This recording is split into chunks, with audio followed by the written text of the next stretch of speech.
First time sex करने से पहले, इंटीमेसी करने से पहले 5 बातें ज़रूर ध्यान रखिए। ये 5 बातें कौन-सी हैं, किस तरह ध्यान रखनी है और क्या-क्या ध्यान रखनी है, ये सारी चीज़ें हम इस वीडियो में डिस्कस करने वाले हैं। मुझे पूरा पता है और उम्मीद है कि आप इस वीडियो को पूरा देखेंगे। ये वीडियो मेल और फीमेल दोनों के लिए बहुत काम का है। तो आज इस वीडियो को हम साइंटिफिकली और साइकोलॉजिकली डिस्कस करने जा रहे हैं। मैं doctor Dwarka, consultant psychologist and sex counsellor, आपको इस विषय पर बहुत साइंटिफिक जानकारी देने जा रहा हूँ, बहुत काम की है।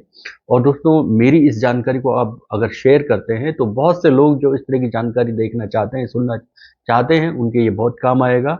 और दोस्तों, मेरे चैनल को सब्सक्राइब करें, बेल आइकन प्रेस करें ताकि इस तरह की जो नई नई जानकारी मैं हर बार आपके लिए तैयार करके लाता हूँ, ये आपको तुरंत मिले और आप उसका बेनिफिट भी उठाओ। तो ये वीडियो बहुत काम का होने वाला है, आप इसे पूरा देखें। दोस्तों, फर्स्ट टाइम सेक्स करने से पहले 5 बातें जरूर ध्यान रखें। फर्स्ट टाइम सेक्स का विचार जैसे लोगों के दिमाग में आता है तो उनको वो परेशान सा कर देता है कि हमें क्या ध्यान रखना चाहिए। बहुत सारे लोग जो है एक्साइटेड होते हैं, अराउजल में होते हैं, पता ही नहीं रखते, बहुत सारी सावधानियां नहीं रखते। तो उन्हें ये नहीं पता होता है कि वो शुरुआत कहाँ से करें, किस तरह करें, क्या क्या करें।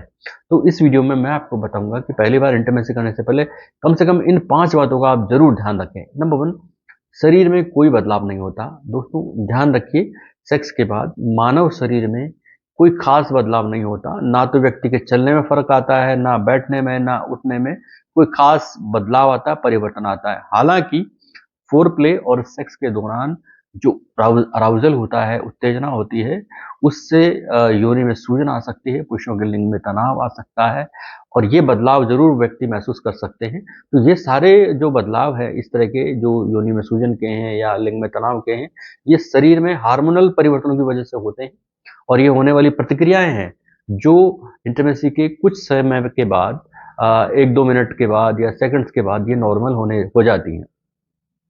जनरली इंटीमेसी के बाद महिलाओं के दौरान महिलाओं की योनि की झिल्ली, जिसे हाइमन कहा जाता है, उसमें वो टूटने से रक्तस्राव हो सकता है।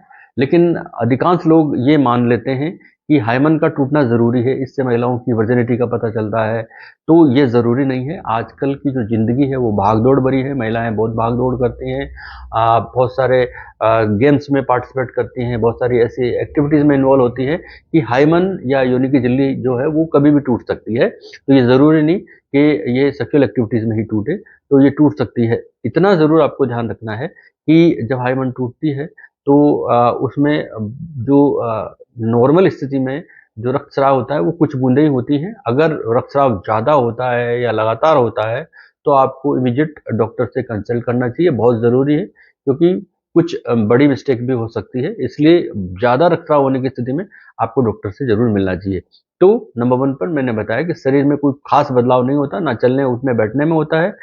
शरीर में अगर बदलाव होता है तो योनि में सूजन के रूप में होता है, लिंग में तनाव के रूप में होता है, जो कुछ देर के बाद नॉर्मल हो जाता है। इसके अलावा योनि की झिल्ली टूट सकती है, जिसे हाइमन कहा जाता है, और उसमें रक्तस्राव की कुछ बूंदें आ सकती है जो कुछ देर के बाद नॉर्मल हो जाती है। तो ये पहली बात आप ध्यान रखें। नंबर 2, सुरक्षा को न भूलें। दोस्तों, पहली बार इंटीमेसी करते समय बहुत से लोग अराउजल में होते हैं, उत्तेजना में होते हैं, तो बहुत सारी चीज़ों को ध्यान नहीं रखते, उसमें वो सुरक्षा या प्रिकॉशन का भी ध्यान नहीं रखते। लेकिन अगर आप पहली बार करने जा रहे हैं तो आपको कंडोम या डेंटल डैम जैसी सुरक्षा या प्रिकॉशन का जरूर ध्यान रखना चाहिए, क्योंकि जो सुरक्षा उपाय है ये केवल गर्भावस्था से ही नहीं बचाते, बल्कि ये यौन संचारित संक्रमण से और मूत्र पथ संक्रमण से भी आपको बचाते हैं। जबकि आप पहली बार इंटीमेसी करने जा रहे हैं तो यौन संचारित संक्रमण जैसे क्लेमाइडिया, हेपेटाइटिस बी, सी, जन्नांग, दाद या पेपिलोमा वायरस, इसके अलावा और भी कॉम्प्लिकेटेड जो डिजीज होते हैं, जो यौन संचारित संक्रमण के रूप में होते हैं और इनडायरेक्टली नहीं होते हैं, मतलब डायरेक्टली नहीं होते, इनडायरेक्टली होते हैं। कोई कट लग रहा है और कुछ वायरस चले गए मुंह में, अगर आप मुंह से कुछ मुंह से टच करते हैं, महिलाओं का अंग करते हैं या पुरुषों का अंग कोई कर लेता है, तो इसमें वो इनडायरेक्टली जो है बॉडी में चला जाता है वायरस, और उससे फिर जो है कई सारे इसमें एक कैंसर होने की संभावना भी होती है।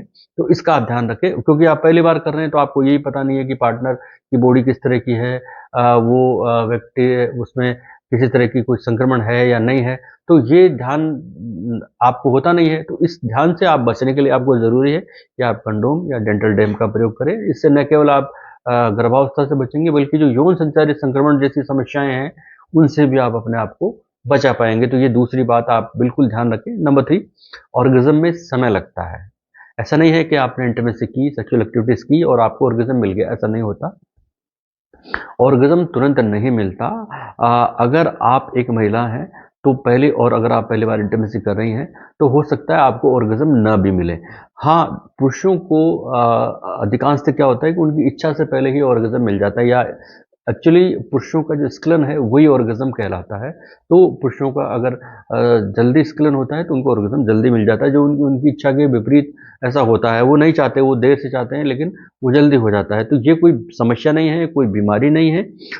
इसलिए सेक्स जैसी एक्टिविटीज़ में या इंटीमेसी में फोर प्ले होना ज़रूरी है।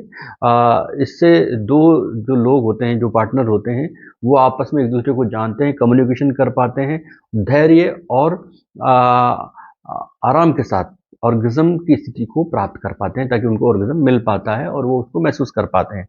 एंड नंबर 4, पहली बार में गर्भधारण हो सकता है। ये आप ज़रूर ध्यान रखें। ये बहुत बड़ा मिथ है। बहुत से लोगों को लगता है कि पहली बार सेक्स के बाद महिलाएं गर्भवती नहीं हो पाती हैं या नहीं होती हैं, लेकिन ऐसा नहीं है। अगर महिला को पहले से ही मासिक धर्म शुरू हो चुका है और फिर वो इंटीमेसी कर रही है, पहली बार कर रही है, और पुरुष ने उसकी योनि में स्खलन कर दिया है, तो जो शुक्राणु है, स्पर्म है, वो एग से मिलेंगे और मिलते ही अंडाणु बनने की प्रक्रिया प्रारंभ हो जाती है और महिलाएं गर्भावस्था की स्थिति में या गर्भधारण की स्थिति में आ जाती है। इसलिए अनचाहे गर्भ से बचने के लिए पहली बार, क्योंकि आप प्लान नहीं होते फैमिली प्लानिंग के लिए, तो आप इस बात का ज़रूर ध्यान रखें कि आप पहली बार में गर्भधारण की स्थिति भी आ सकती है, तो इससे बचने के लिए आप प्रिकॉशन का ज़रूर ध्यान रखें। ये मेरा चौथा आपको आइडिया था, एडवाइस थी। नंबर 5 पे, अपने पार्टनर से कम्युनिकेशन ज़रूरी है, बहुत ज़रूरी है। दोस्तों, सेक्सुअल एक्टिविटीज़ में शामिल होने से पहले आप अपने पार्टनर से कम्युनिकेशन करें, क्योंकि सेक्स से पहले दो लोगों के बीच खुला संवाद होना बहुत ज़रूरी है। इससे आप अपनी पार्टनर को, अपनी इच्छाओं को, ज़रूरतों को और अपनी जो कठोर सीमाएं हैं, कठोर सीमाएं जिनमें आपने कह दिया कि अपने पार्टनर को आके मुझे ये नहीं करना तो नहीं करना, वो कठोर सीमाएँ कहलाती है। तो ये आप अपने पार्टनर को बताएँगे, यानी आप अपनी इच्छाएँ बताएँगे, ज़रूरतें बताएँगे, अपनी कठोर सीमाएँ बताएँगे कि मुझे ये काम नहीं करना तो नहीं करना, या आप कह दें कि भई मुझे ओरल नहीं करना, या मुझे किसी और तरह का, इस तरह का अननेचुरल नहीं करना। तो ये चीज़ें आप अपने पार्टनर को बता सकते हैं। और यदि आप अपने पार्टनर की आप सम्मान करते हैं इच्छाओं का, और आपका पार्टनर आपकी इच्छाओं का सम्मान करता है, सीमाओं का सम्मान करता है, तो ऐसी स्थिति में आपका जो अ, इंटीमेसी है वो बहुत ही सहज होगी। आप आसानी से एक दूसरे के साथ सहजता से और बहुत ही धैर्य के साथ ये यौन संबंध की एक्टिविटीज़ को पूरा कर सकते हैं। और अगर ऐसा नहीं हुआ, आप जबरन करते हैं, अपने पार्टनर की इच्छाओं का सम्मान नहीं करते हैं, तो सहजता नहीं होगी, दोनों में नाराज़गी होगी, मनमुटाव होगा। तो आपको एक दूसरे की इच्छाओं का और अपनी सीमाओं का सम्मान करना बहुत ज़रूरी है। एक व्यक्ति को ऐसा कुछ नहीं करना चाहिए, एक पार्टनर को ऐसा कुछ नहीं करना चाहिए जिससे उसका पार्टनर असहज हो। इसके लिए अगर उसे ना कहना है तो ना कह दी जाए, क्योंकि ना उसके लिए सुरक्षा कवच का काम करता है। साथ ही एक पार्टनर को अच्छा श्रोता बनना ज़रूरी है। जब वो अच्छा श्रोता बनेगा, ताकि वो अच्छे से सुन पाएगा अपने पार्टनर की बातें कि उसका पार्टनर उससे क्या चाहता है, तभी वो अच्छे से इस कार्य को संपूर्ण तरह से, पूरी तरह से पूरा कर पाएगा। तो इस कार्य को सहजता से, सुनते हुए, ध्यान से, कम्युनिकेशन करते हुए आप करें। और ये बात बहुत ज़रूरी है कि सेक्स के बाद भी आप ये डिस्कस करें कि आप दोनों ने आफ्टर इस एक्टिविटीज़ के बाद कैसा महसूस करते हैं, या इस दौरान आप कैसा महसूस करते हैं, ताकि भविष्य में आपके संबंध और अच्छे से प्रगाढ़ हो सके। आप न केवल फिजिकली अटैचमेंट आप दोनों का हो, बल्कि इमोशनल अटैचमेंट भी आपका बना रहे। तो फर्स्ट टाइम इंटीमेसी से पहले आपको इन 5 बातों का ध्यान रखिए जो मैंने बताया। नंबर 1, शरीर में कोई खास बदलाव नहीं होता। नंबर 2, सुरक्षा का आप ज़रूर ध्यान रखें, ना भूलें। नंबर 3, ऑर्गेज़म आपको तुरंत नहीं मिलता, पुरुषों को बहुत जल्दी मिल सकता है, महिलाओं को पहली बार ना भी मिले। नंबर 4, पहली बार में गर्भधारण हो सकता है। बहुत से लोगों को लगता है कि नहीं होगा, लेकिन नहीं, ऐसा हो सकता है। नंबर 5, अपने पार्टनर के साथ आप कम्युनिकेशन ज़रूर करें। इस दौरान क्या-क्या करने जा रहे हैं, उस बात का ध्यान रखें। उनकी सीमाओं का ध्यान रखें, उनकी इच्छाओं का ध्यान रखें और इसके बाद आप कैसा महसूस करते हैं, इन बातों का भी आप ध्यान रखें। तो ये 5 बातें आप ध्यान रखें। दोस्तों ये वीडियो बहुत आपके लिए बेनिफिशियल रहेगा, आप इसे शेयर करें और आपको ये कैसा लगा, ये जानकारी कितने फ़ायदेमंद है, आप कमेंट करके मुझे बता सकते हैं। मेरे चैनल के बेल आइकन को ज़रूर प्रेस करें ताकि अगली बार फिर मैं एक नई जानकारी आपके लिए तुरंत लेकर उपस्थित हूँ। धन्यवाद, नमस्कार।